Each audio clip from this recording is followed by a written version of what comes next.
Today, we're going to unlock some secrets to getting a stronger memory, and we're pulling these ideas from the powerful brain-based techniques of a Quran memorization coach. So if you've ever really struggled to make those verses stick, then this explainer is definitely for you. You know the feeling, right? It's one of the most frustrating things ever. You sit there and you repeat a verse 20, 30, maybe even 100 times. You feel like, okay, I've got it. But then a day later, or shoot, maybe just an hour later, it's gone, just vanished. So why does all that hard work seem to just disappear into thin air? So what's really going on here? Well, the answer might actually surprise you. The problem isn't a lack of effort, it's the method itself. That very technique most of us lean on, simple repetition, might just be the trap that's holding us all back. Now, this is a pretty bold claim, and it totally challenges what most of us think is true. The coach, Najla Muhammad, she argues that just mindlessly repeating things is, in fact, one of the least effective ways to build a lasting memory. It might feel productive while you're doing it, but really, it's often just a dead end. And this is exactly why it creates this false sense of security. You're really just holding the words in your short-term auditory memory. It feels like you know it, but the information hasn't been processed deeply enough to actually move into your long-term memory. It hasn't truly stuck. So what is this ineffective method actually doing inside our minds? Well, the coach uses a really powerful metaphor for it, a brain full of noise. And honestly, it's the perfect way to describe what's happening on a cognitive level. Brain noise is basically mental static.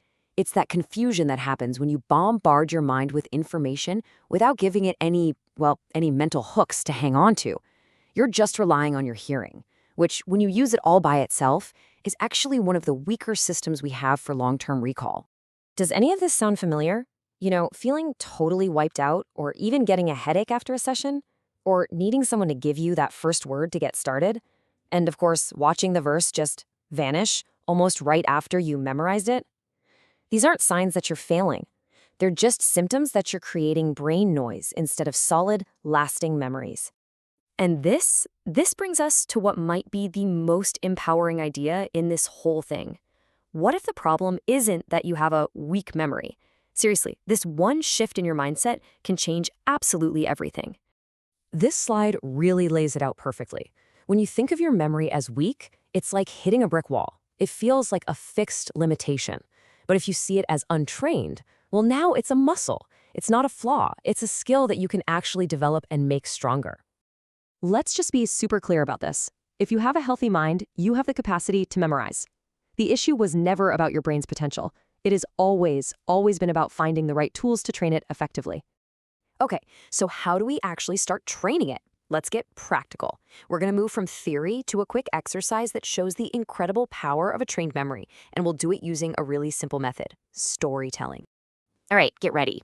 I'm about to show you a short list of totally random words. Your job is to try and memorize them in the exact order they appear. Go on, try using your usual method, maybe just repeating them in your head. Okay, here they are: book, star, sea, dream, sky, friend. Go ahead, give it a shot. Try to lock them in. It's surprisingly tough, isn't it? And that's because our brains just aren't wired to remember random, disconnected pieces of information. But what if we don't treat them like separate items? What if, instead, we connect them with a memorable, vivid story? Let's try that right now. Let's build this picture in our minds together. Okay, first, picture a big book. But it's not a normal shape. It's shaped like a giant, brilliant star. Now, imagine taking that star-shaped book and setting it on the water, where it's sailing on the sea like a little boat. As you're watching it, this whole scene feels like a wonderful dream. And from inside that dream, you look up into the vast blue sky, and there, waving down at you, is your best friend. Okay, now try to recall the words. What was first? The book, which was shaped like a star sailing on the sea. It all felt like a dream where you looked up at the sky and saw your friend. See? It's almost effortless, right? You didn't just repeat them, you connected them. You gave your brain a path to follow. That is the very essence of a trained memory. So the huge takeaway here is this: start thinking of your memory like a muscle.